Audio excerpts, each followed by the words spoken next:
സൗന്ദര്യലഹരി. ഗുരുഭ്യോ നമ. ശങ്കരാചാര്യ നമ.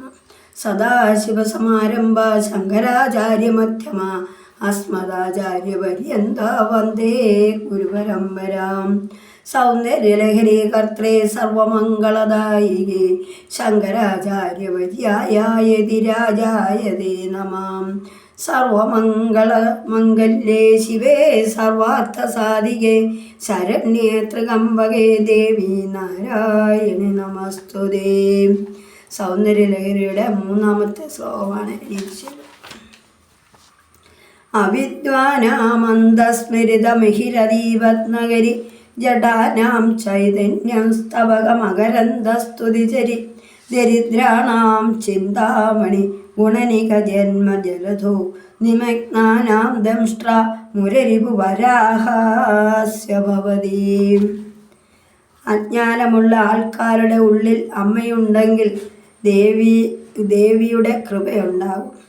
ദരിദ്രന്മാരായുള്ളവർക്ക് ദേവി ചിന്താമണി കോർത്ത ഒരു മാല കൊടുത്തു സംസാര ദുഃഖത്തിൽ വലയുന്നവരെ ഉദ്ധരിക്കാൻ. അമ്മയുടെ കാലിലെ പൊടി കൊണ്ട് സാധിക്കും. സംസാര സാഗരം മുഴിയവർക്ക് അസുരന്മാരുടെ ശത്രുവായ മഹാവിഷ്ണു വാരാഹ അവതാരം കൊണ്ട് തൻ്റെ ദംഷ്ട്രം കൊണ്ട് ഭൂമിയെ പൊക്കിയതുപോലെ തന്നെ അമ്മയും അവരെ ഉദ്ധരിക്കുന്നതാണ്. അമ്മയുടെ ലീലകൾ നമ്മൾ എത്ര പറഞ്ഞാലും തീരുകയില്ല. അമ്മയുടെ സൗന്ദര്യം ഓരോ ശ്ലോകത്തിലും നമുക്ക് മനസ്സിലാക്കാൻ കഴിയും. എല്ലാവരും അതുകൊണ്ട് ഈ ശ്ലോകം വായിക്കുകയും പഠിക്കുകയും ചെയ്യാം. 4-ാമത്തെ ശ്ലോകം.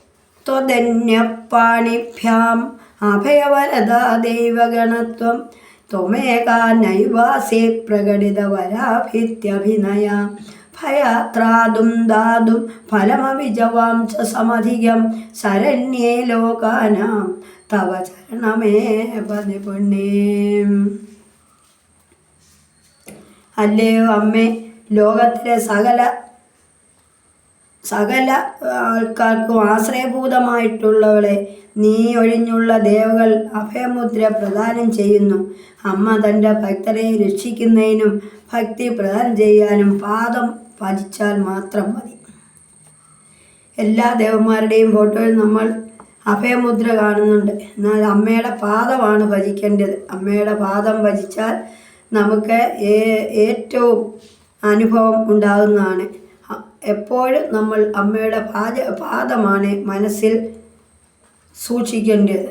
അങ്ങനെയുള്ള അമ്മയെ നമ്മളെല്ലാവരും നിത്യവും സ്തുതിക്കുകയും അമ്മയെ പൂജിക്കുകയും അമ്മയ്ക്ക് വേണ്ടി ഉപചാരങ്ങളെല്ലാം ചെയ്ത് പൂജിച്ച് ക്ഷേത്രങ്ങളിൽ പോവുകയും എല്ലാം ചെയ്താൽ അവരവർക്ക് നല്ല ഐശ്വര്യങ്ങൾ ഉണ്ടാകുന്നതാണ്.